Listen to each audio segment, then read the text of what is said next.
morning, good afternoon, good evening, depending on where you are. My name is Patrick Gaparai. I lead People and Policy. Bonjour à tous, je m'appelle Patrick Gaparai. Je travaille au sein de la division de la supply chain et aujourd'hui, nous allons parler du rôle du leadership et de la gouvernance dans la coordination des pays en utilisant l'expérience du NLWG pendant la COVID-19. Nous parlerons de rétrovaccins. Je parlerai de 5 thèmes.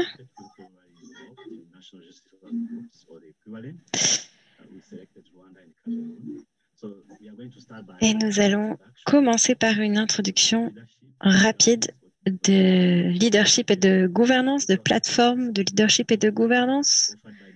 Nous parlerons des différentes plateformes. Il semblerait que cette présentation ne soit pas la présentation du stream 1.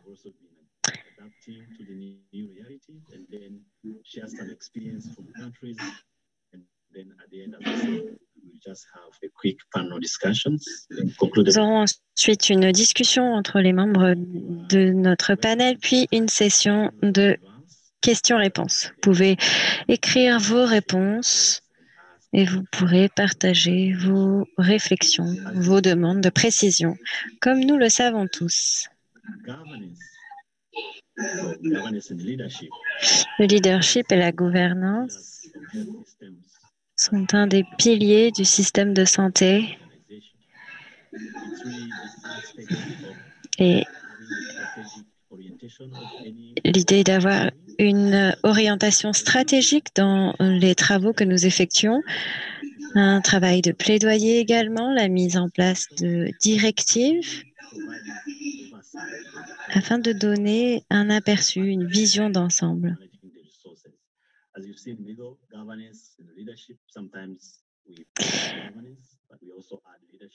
On ajoute parfois à ce thème du leadership le thème de gouvernance quand on parle de supply chain, surtout quand on cherche à mettre en place quelque chose de plus innovant et de résilient.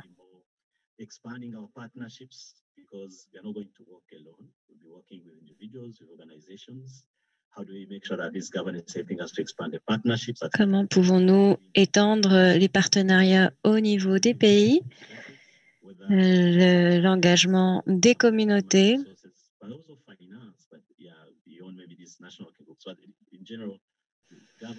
de manière générale, la gouvernance nous permet de pouvoir tirer parti des ressources.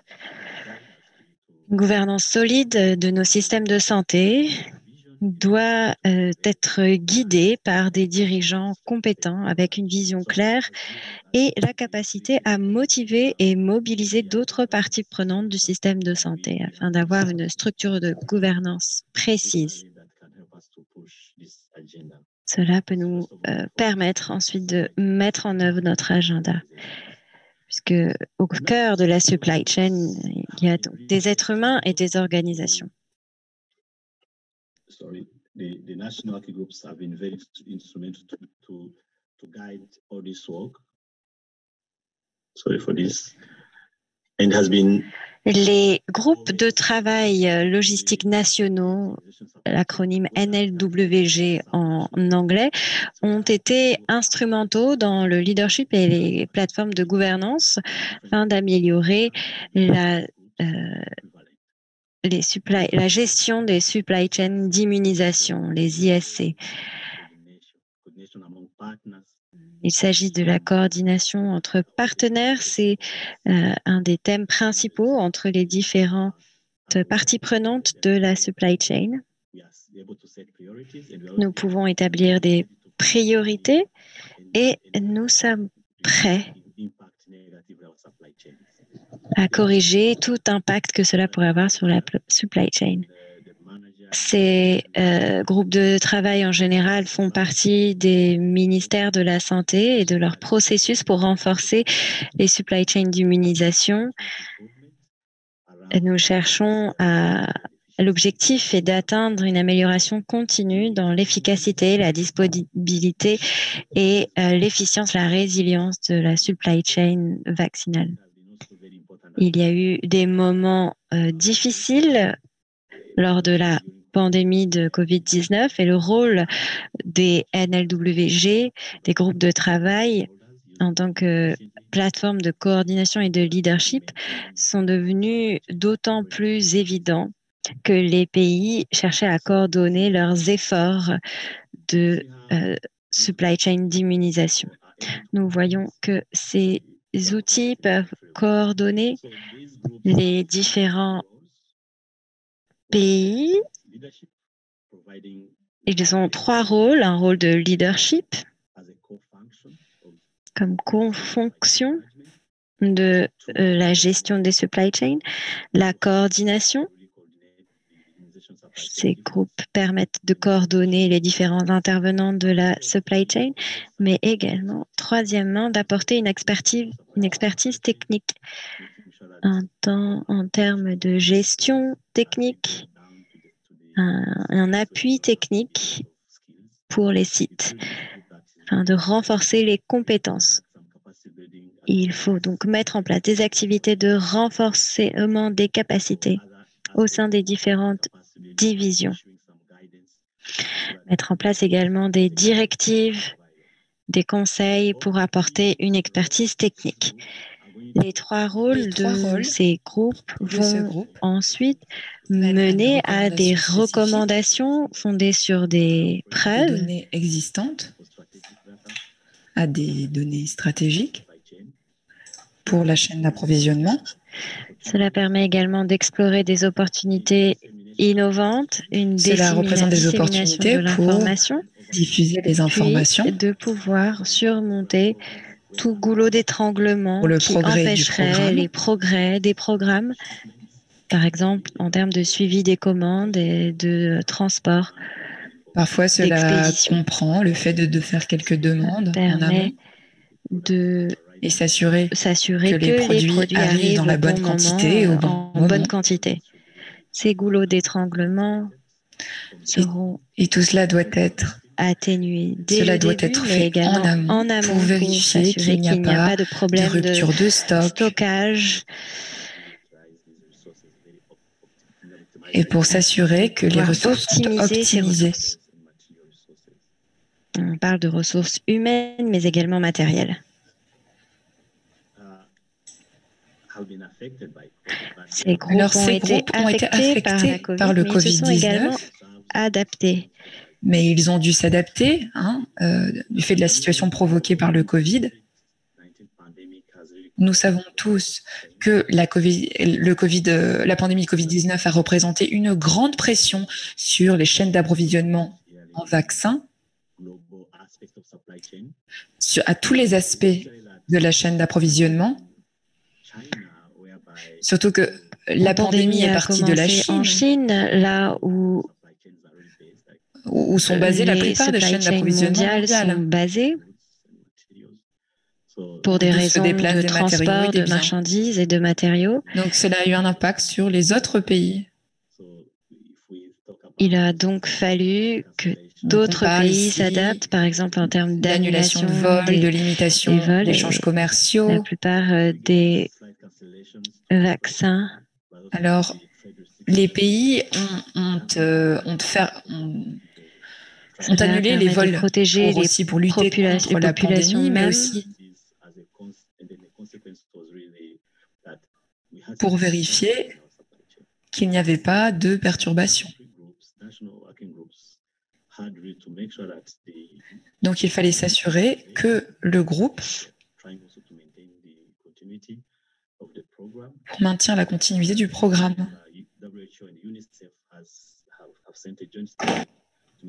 Immunization is continuing so that we avoid additional deaths. So even if some countries decided to modify the immunization sessions, but the concern was really to keep protecting children and other people who are candidates for these vaccines for any outbreak, whether for routine vaccines but also for any planned campaign. So these groups had to really make sure that they are bringing in their value. One, as I use their roles, under program leadership and coordination, they are recommended to continue sustaining program management and coordination throughout this time, especially by developing and implementing a continuity plan so that the operations, supply operations and services are continuing without or with less disruptions, but avoiding also duplications across partners. In a time of crisis, we need to really use our resources very wisely and very efficiently, and trying also to do gradually resumption of operations in the case that you are stopped in middle. The second level of involvement was to maintain an oversight and guidance on the overall immunization supply for routine immunizations and any supplemental immunization activities, to continue protect health supply and logistics workforce using some infection and prevention control measures, like providing or asking or advocating for getting personal protective equipment. We're also asking them or recommending them to provide guidance on how to really use such support, whether part-time or full-time of staff for additional people so that these services continue. They also requested to update their work plans, advocate at national level to include the immunization supply chain tasks within the essential services, so that even if there's a lockdown, these people can move and go to their posts, but also trying to continue using the collaborative working tools to monitor virus work streams, even remotely. They had to organize meetings. They had to really adapt and see how they can continue to monitor the work stream of these activities. The second function on planning. La deuxième fonction de planification a pour objectif de s'assurer d'être prêt quand les choses vont reprendre. C'est-à-dire organiser des sessions de vaccination de rattrapage quand ce sera nécessaire.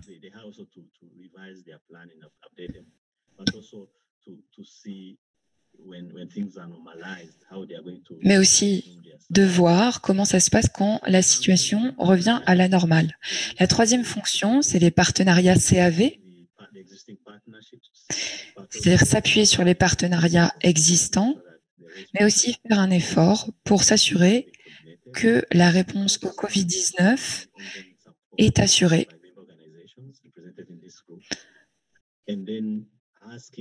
Et ensuite, demander aux autres partenaires issus du secteur privé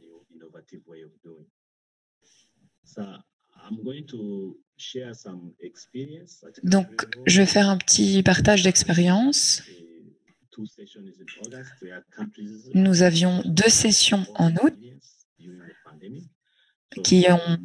pour partager, où les pays ont partagé leur expérience. Nous, on avait des représentants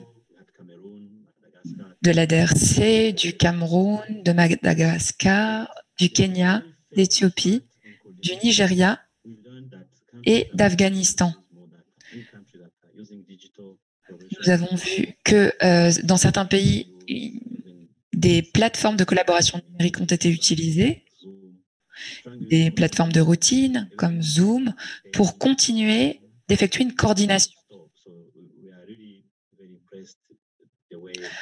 Donc, nous avons été vraiment impressionnés par la façon dont les pays sont parvenus à s'adapter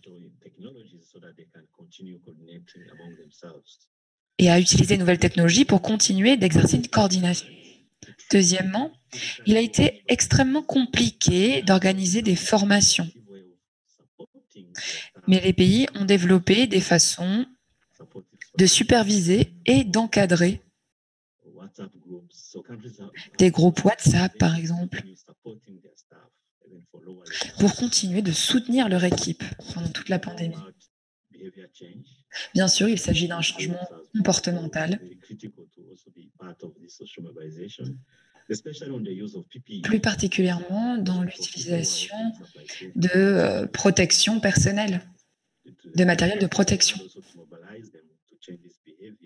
Donc, il a fallu exercer vraiment un changement de comportement.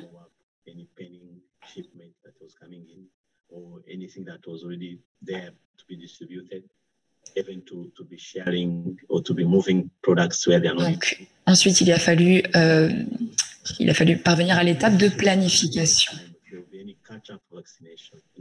pour s'assurer qu'on pourra organiser en temps venu des vaccinations de rattrapage. Alors, voici quelques-unes des expériences que nous avons obtenues des pays que nous avons consultés.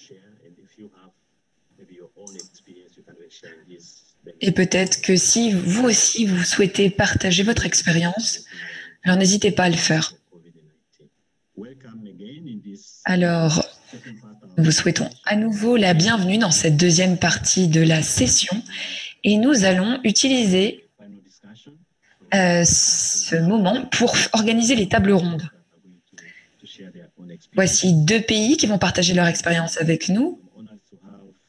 Je suis ravie d'avoir avec moi le Rwanda, le chef d'unité de vaccination, Hassan Sibomana.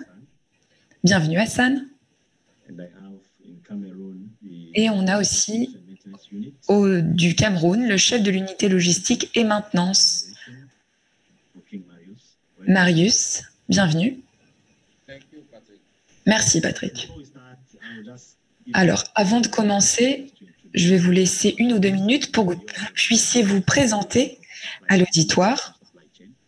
Puis, je vous poserai des questions sur la chaîne d'approvisionnement de vaccins. Donc, Hassan, pouvez-vous vous présenter?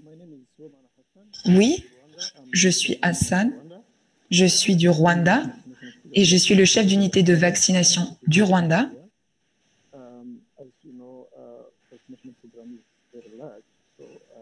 Donc, je m'occupe des opérations comme la gestion de la chaîne d'approvisionnement.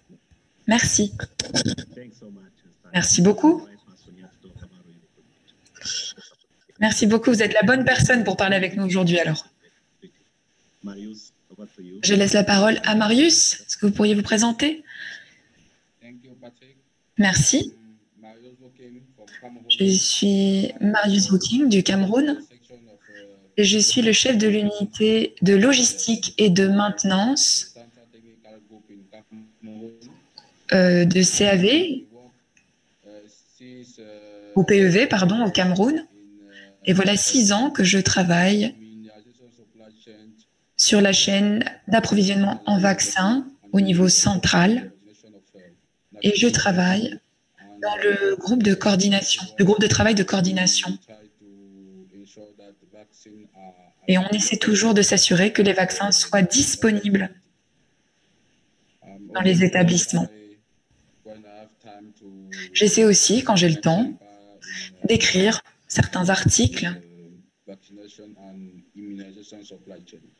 sur la chaîne de vaccination, sur la chaîne d'approvisionnement de vaccins. Merci beaucoup tous les deux. Alors, l'une des principales questions qu'on peut poser ici concerne l'expérience du Covid-19. Je sais que tous les deux, vos 2 pays ont repris des activités de vaccination, d'approvisionnement, de stockage de produits. Alors, j'aimerais savoir ce que vous avez appris. Qu'est-ce que cette pandémie vous a appris? Qu'est-ce que ça a apporté de positif? Parce qu'une crise, c'est à la fois un défi, mais cela peut aussi apporter des éléments positifs. Alors, est-ce que vous pourriez partager avec nous sur ce que vous a apporté, ce que vous a appris la crise du Covid-19?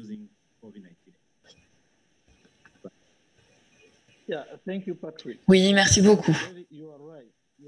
Alors, vous avez raison. Dans ce contexte de pandémie, et plus particulièrement de Covid-19, il y a de très nombreux défis sur la gestion de la chaîne d'approvisionnement. Mais je dois dire qu'au Rwanda, nous étions très bien préparés. Nous avions très bien prévu toutes les expéditions et tout ce que nous avons reçu, tout notre matériel. De ce fait, lorsque la maladie a commencé à se répandre dans le monde, nous avions suffisamment de stocks.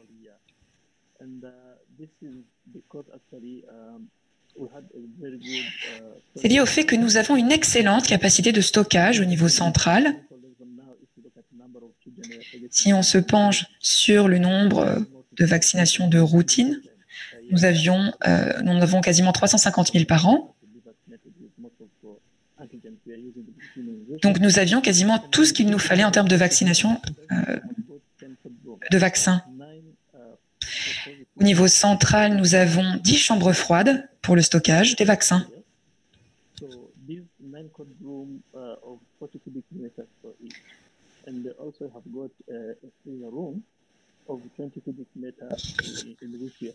Ces chambres froides sont d'une taille conséquente, ce qui nous permet même de stocker quelques vaccins contre l'Ebola. Donc c'est grâce à cette capacité de stockage que nous avons pu un petit peu gérer la crise. Pour nous, ça n'a donc pas été un problème parce que nous avions suffisamment de capacité de stockage. Mais aussi, si on se penche sur notre façon d'utiliser les vaccins, l'an dernier, nous avons reformé notre chaîne d'approvisionnement. Nous avons utilisé un nouveau système.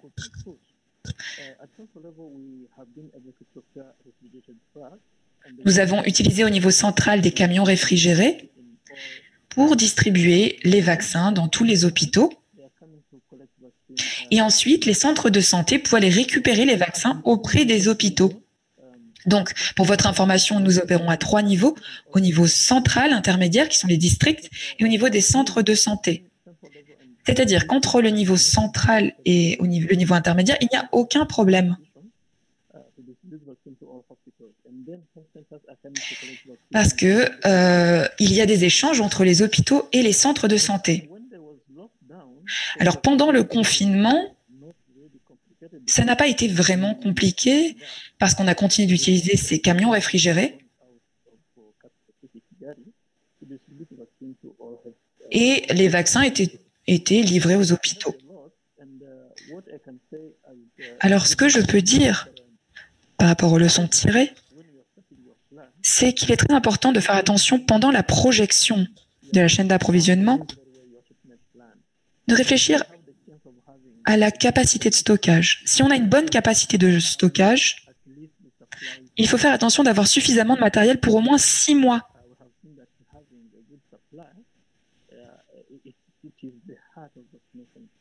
Parce que le matériel, c'est vrai que c'est au cœur du programme de vaccination, d'un programme de vaccination réussi.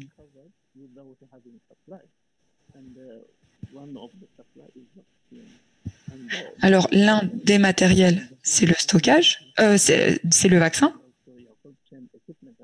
Mais il faut aussi avoir un équipement de chaîne de froid.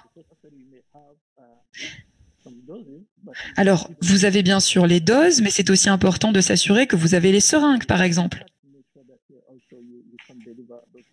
afin de pouvoir réellement prester ce service de vaccination.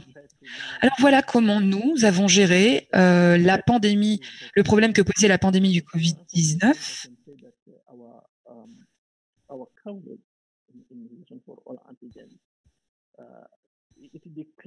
Alors, on peut dire que notre stock a un petit peu diminué du fait de la pandémie.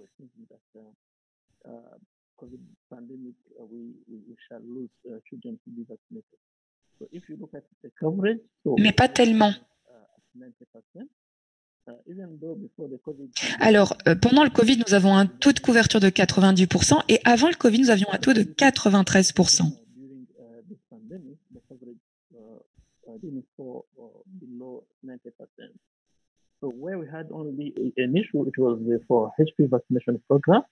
Donc, nous avions une campagne de vaccination contre l'hépatite B. Donc à la base, nous l'organisions dans les écoles. Et maintenant, nous prévoyons d'avoir une autre approche.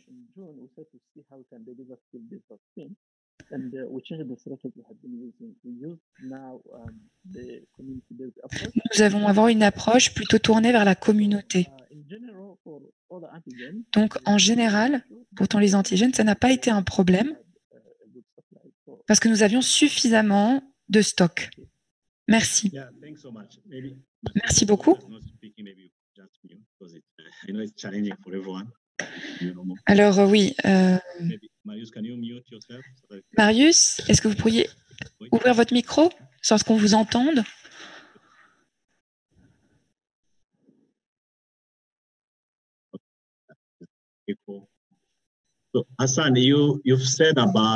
Hassan, vous avez parlé des opportunités qu'avait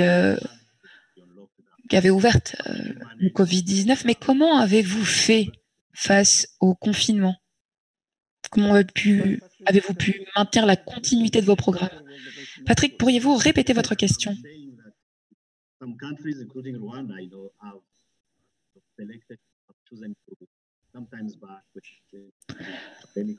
Alors, c'est-à-dire que la pandémie peut parfois représenter un problème pour la continuité des programmes de vaccination.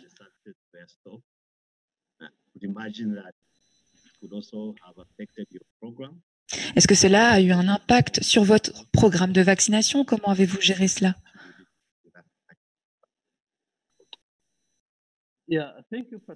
Alors, merci Patrick. Notre service de santé, en fait, il n'y a pas eu vraiment de problème dans notre programme de vaccination au Rwanda. Alors, bien sûr, il y a eu quelques petites perturbations, mais nos services de santé étaient tout de même ouverts pendant le confinement et notre programme de vaccination a continué d'avoir lieu, aussi bien au niveau central qu'au niveau des districts. Donc, au niveau central, nous avions une nouvelle approche, puisque nous avions remanié notre système de chaîne d'approvisionnement, comme je l'ai déjà expliqué plus tôt. On continue d'utiliser nos camions réfrigérés et notamment des motos. Alors, de notre côté, je dois dire qu'il n'y a pas vraiment eu de problème. Si on regarde nos réalisations pour 2020, avant la fin du mois de mars, nous avions reçu déjà quasiment la totalité de notre cargaison, de nos commandes. Donc, nous avions déjà le nombre de doses nécessaires pour couvrir toutes les demandes de vaccination. Donc, c'est un des facteurs qui a influencé notre réponse, notre action face au Covid. Parce que sans matériel, ce n'est pas gérable. Parce qu'il n'y avait pas de vol à ce moment-là. Donc, c'était vraiment un défi de s'assurer que tout le monde avait ce qu'il fallait. Mais bon, pour nous, il n'y a pas eu de problème de continuité dans le service.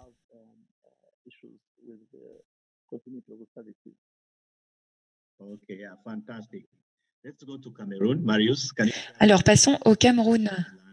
Marius, est-ce que vous pourriez partager les problèmes que vous avez rencontrés du fait de la pandémie du Covid-19? Marius? Merci Patrick. Je pense que nous avons eu les mêmes problèmes que notre collègue au Rwanda.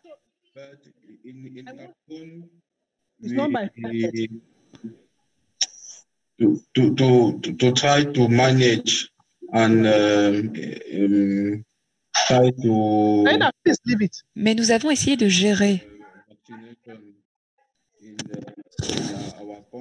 Nous avons essayé de gérer dans notre pays cette situation. Donc, la première étape, à notre niveau, au niveau central, ça a été d'augmenter la fréquence de transmission de stock.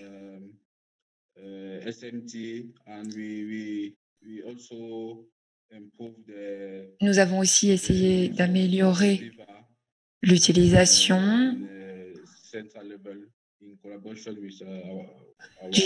d'autres outils en collaboration avec nos collègues d'UNICEF. We try to conduct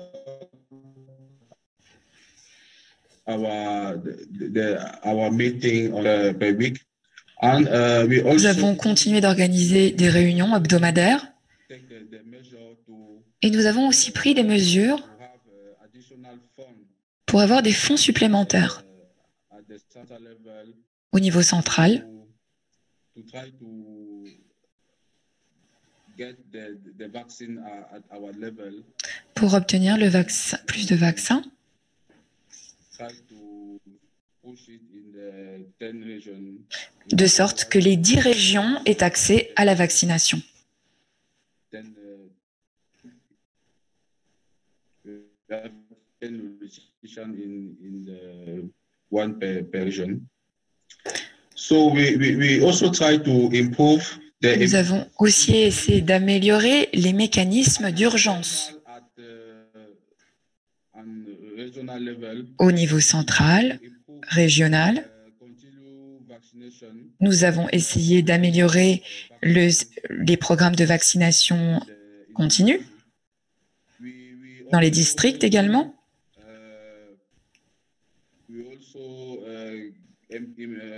Try to read at one deadline on continue vaccination. Nous avons aussi essayé de maintenir nos programmes de vaccination malgré la pandémie de la COVID-19.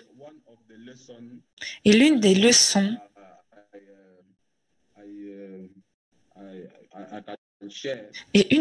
que je peux partager ici avec vous, c'est qu'il nous faudrait avoir la capacité de continuer de nous améliorer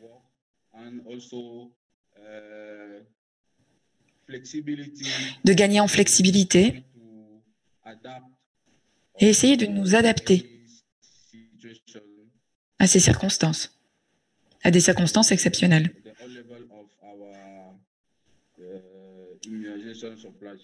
Et il faut essayer d'adapter toutes les couches de tous les maillons de notre chaîne d'approvisionnement en vaccins. Merci beaucoup. Il faut essayer d'être plus réactif aux situations. Donc, on passe maintenant au deuxième sujet de notre discussion.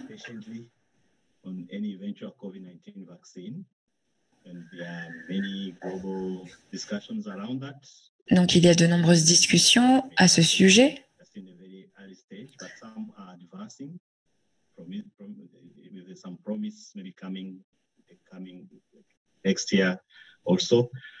On parle d'un vaccin contre le Covid-19. Comment vous préparez-vous à l'arrivée de ce vaccin, Hassan?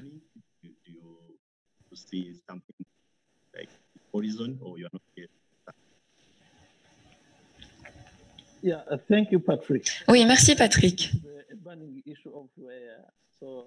Alors je sais que c'est une question bien spécifique. Donc comment faire pour gérer l'arrivée de ce nouveau vaccin contre le Covid-19?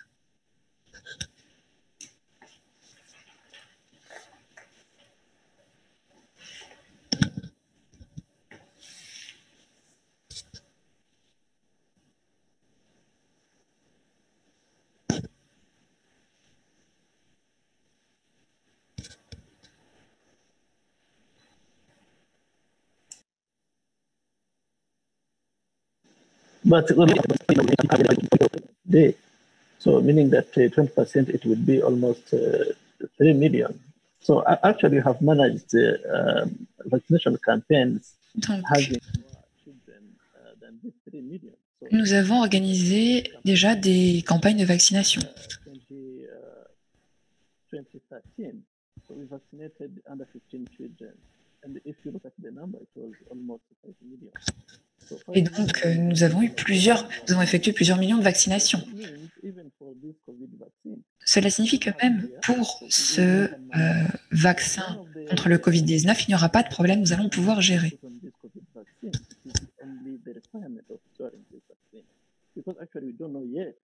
Nous ne savons pas encore quand ce vaccin sera disponible et pourra être utilisé. Donc pour le moment, nous n'avons pas encore la capacité de le stocker, de le réfrigérer à la température adaptée.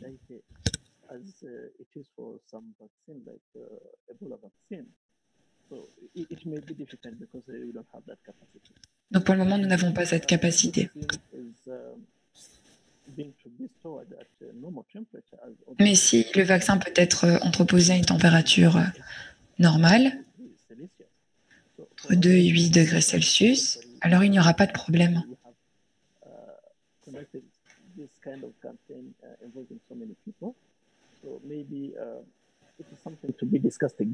Donc c'est peut-être quelque chose dont on va pouvoir discuter.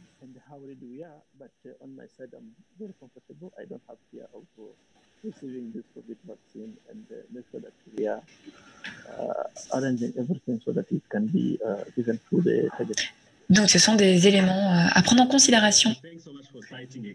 Merci beaucoup.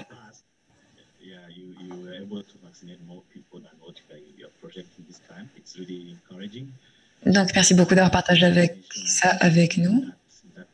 Et comment est-ce que la coordination se passe à ce sujet?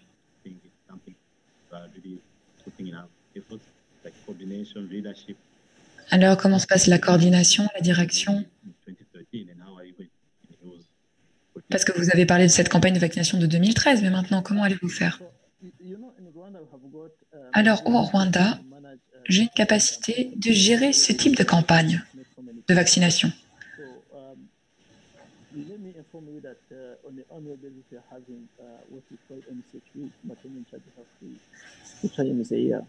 Where we are targeting so many children and the women. Nous menons déjà bien de nombreuses interventions.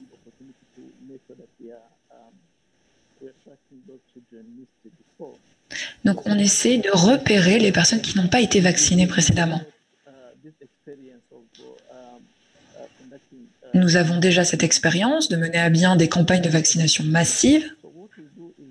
Alors, ce que nous faisons, c'est gérer cela avec une bonne équipe. On ne peut pas gérer ça avec trop d'acteurs non plus.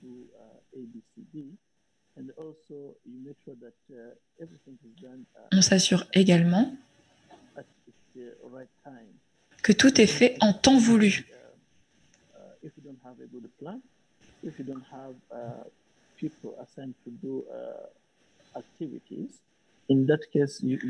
Dans ce cas, ce serait assez surprenant. Le secret, c'est d'utiliser une équipe qui était déjà là à la base et puis d'introduire progressivement des gens.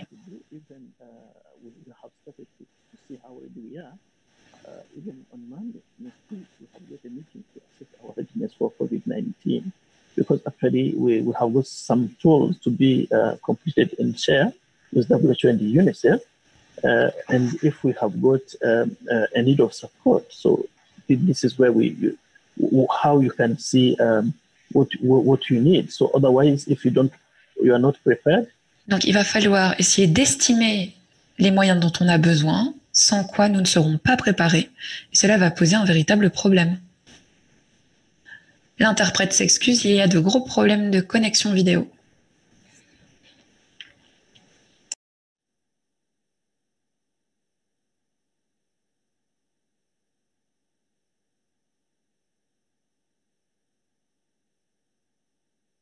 If you don't have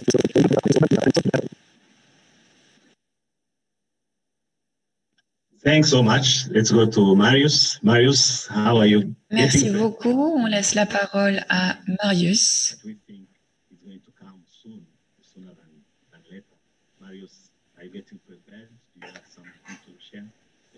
Marius, Avez-vous des expériences à partager avec nous? Okay, thank you, Patrick. Alors, merci Patrick.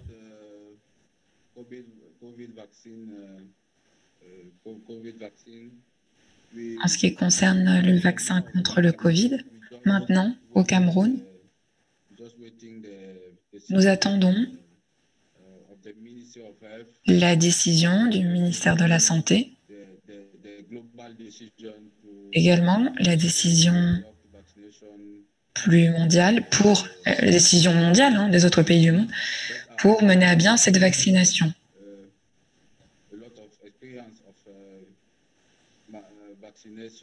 Nous avons aussi une grande expérience de campagne de vaccination.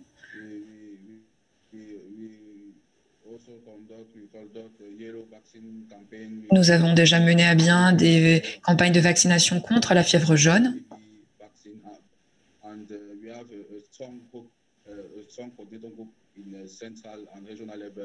Donc nous avons déjà une grande équipe au niveau central et régional, une équipe de vaccination.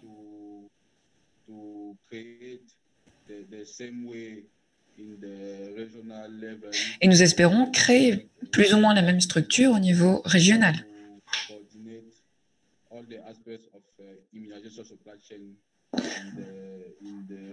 pour coordonner tous les aspects de la chaîne d'approvisionnement au niveau régional.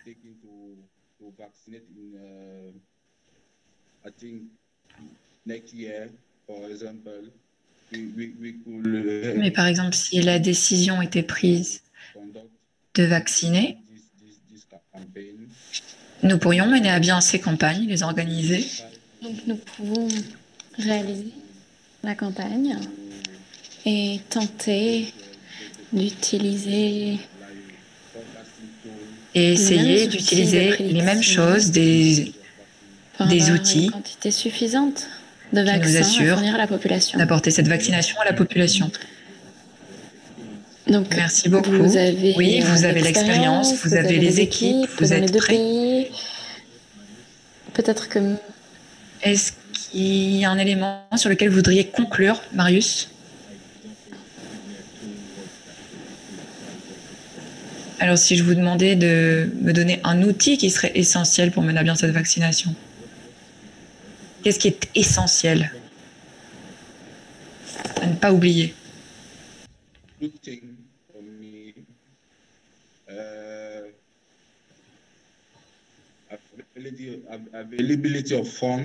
Pour moi, la disponibilité de fonds, le fait de pouvoir disposer de fonds.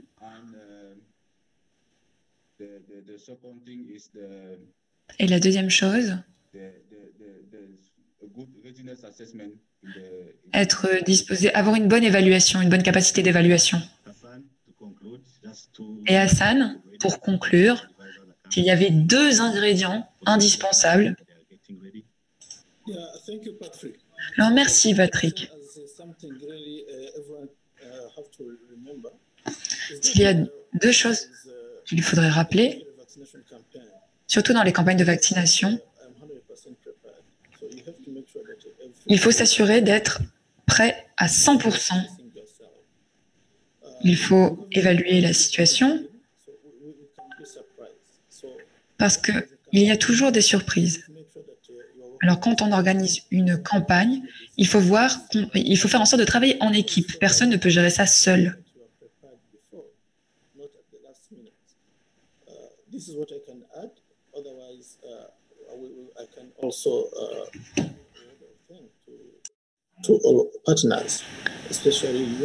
Les partenaires comme UNICEF, pendant le Covid, nous ont beaucoup aidés. C'est très important parce que quand on a cela à disposition, des partenaires, des dialogues, c'est quelque chose d'important.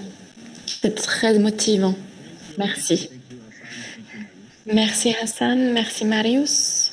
Je sais que ça a été compliqué pour vous de trouver le temps pour ces sessions, mais je sais que vous êtes très flexible. J'apprécie vos idées, vos expériences. Nous apprenons beaucoup de vous. Merci. Merci Patrick.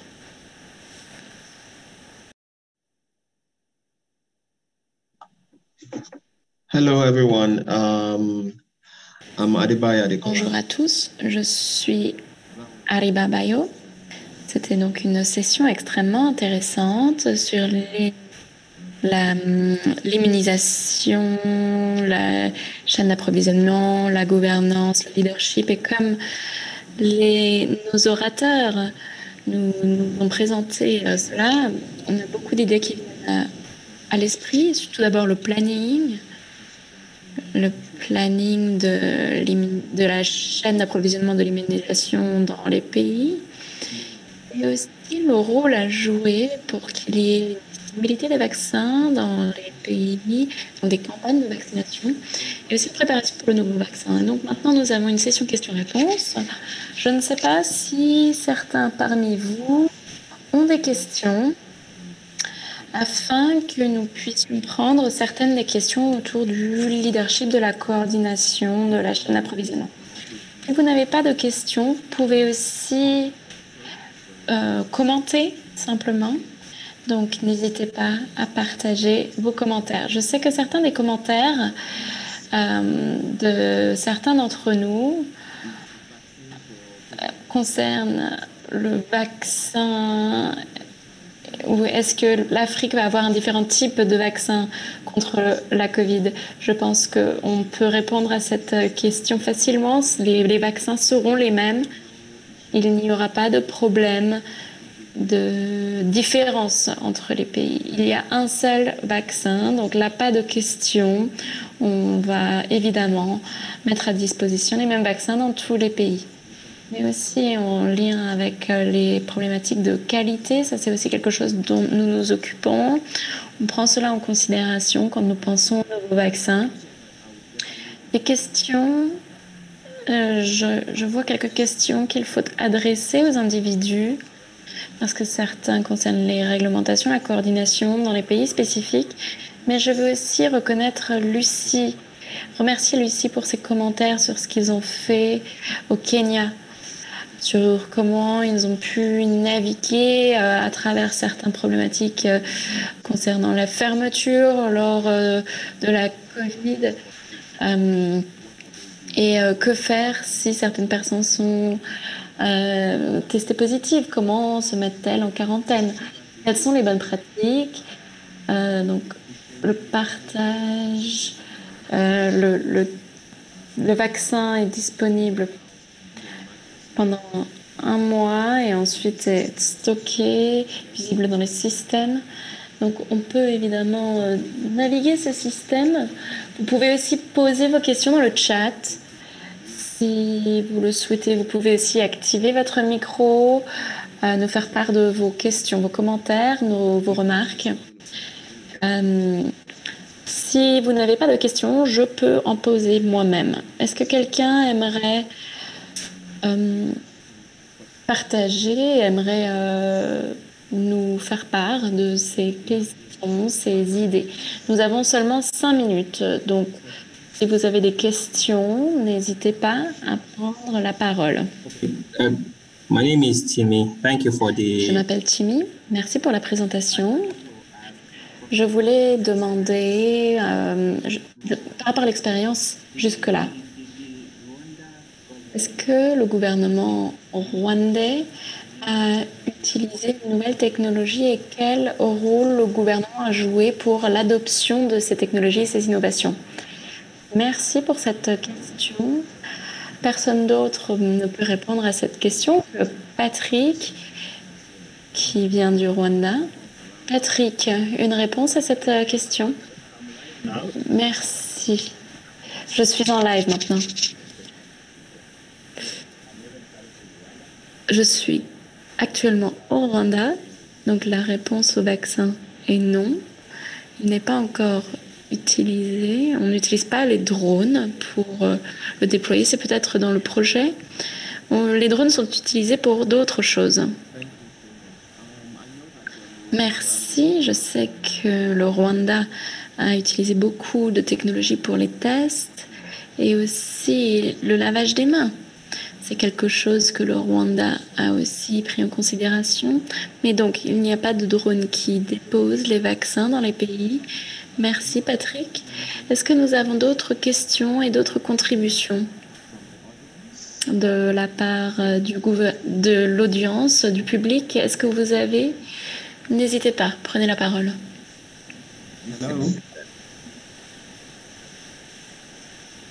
Elijah, this is Elijah. Okay, please go ahead with your question. Yes, it's a comment. Il s'agit d'un commentaire put in place by some of the... que nous pourrions mettre en place si certains pays pouvaient mettre cela en place. Parce que dans de nombreux cas, on trouve que le vaccin est bon et ensuite les enfants qui reçoivent le vaccin, ils n'en savent rien. Mais ce qu'il faut faire, c'est peut-être avoir un département, par exemple de communication, pour sensibiliser les personnes, les parents, bien avant déjà que le programme ne débute, afin qu'ils soient conscients, sensibilisés, qu'il n'y ait pas de mythe par rapport au vaccin, pour que ce programme puisse vraiment atteindre tous les domaines, toutes les zones, et aussi celles qui sont difficiles d'accès. Comment. Voilà mon commentaire. Merci pour votre commentaire. Vous soulignez donc non seulement l'approvisionnement, mais aussi la demande en termes de vaccins. Et je pense qu'il faut avoir une communication importante qui encourage la demande et qui entraîne la demande du vaccin. Nous avons aussi le problème de mauvaise information par rapport au vaccin, ce que le vaccin peut provoquer. Je pense que ce sont des choses à prendre en compte. Et c'est aussi un travail pour l'approvisionnement, pas seulement pour ceux qui développent le programme en lui-même. Est-ce que nous avons... Merci pour cette question tout d'abord. Est-ce que nous avons d'autres questions, des idées, des commentaires, des bonnes pratiques de pays?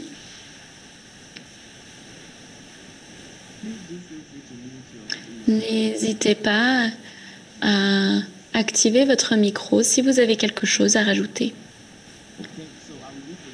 Dans ces cas-là, je vais prendre quelques instants pour juste résumer ce que nous venons déjà de voir, ce que les pays font, comme nous l'avons vu dans l'un des messages clés, c'est la planification active, la programmation efficace. Nous le voyons dans de nombreux pays avec lesquels nous avons discuté, le Rwanda, le Cameroun. Donc vraiment, la planification est clé. Ce qui est aussi important, c'est la coordination à travers les groupes de travail de logistique, etc. Donc là, ça, c'est vraiment quelque chose auquel il faut porter une attention particulière parce que ça aide beaucoup. J'ai aussi vu les commentaires de Lucie sur les professionnels de santé à qui on doit assurer la sécurité, qui doivent être engagés. Il faut aussi assurer l'engagement continu des acteurs. Donc comment est-ce qu'on peut faire en sorte d'impliquer les parties prenantes de manière continue? Il n'y a pas de meilleure plateforme que le groupe de travail de logistique nationale pour cela. Vous pouvez contacter à l'avenir nos différentes équipes, Patrick, etc., pour poser vos questions sur le groupe de travail de logistique. J'aimerais tout d'abord remercier toutes les personnes de la session. Nous avions 142 participants et participantes. Je remercie les intervenants, Hassan, Patrick, Marius. Merci infiniment.